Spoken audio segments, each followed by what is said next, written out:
हाय दोस्तों, इस समय हम प्रयागराज आ चुके हैं, मूर्ति चौराहा।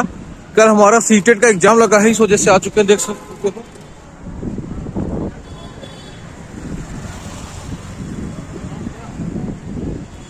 कल हमारा सीटेट का एग्जाम देने आए अपने मामा घर। तो इस समय हम उतरे हैं मूर्ति चौराहा और कुछ समय में हम लोग अपने मामा घर पहुंच जाएंगे।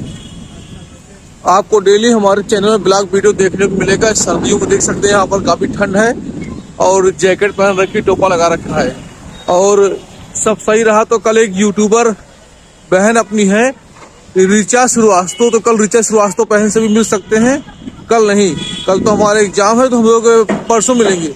हमारी कोशिश है कि हम यहाँ पर 3-4 दिन स्टे करें, थोड़ा सा संगम भी घूम लें, खुशबू बाग घूम लें, वीडियो शूट कर लें, क्योंकि जब अपना कंटेंट हो गया है ब्लॉग का तो ब्लॉग वीडियो शूट करें। दोस्तों देख सकते हो आप लोग, ये आपका DRS हॉस्पिटल है। और बताइए वीडियो कैसा लगा आपको।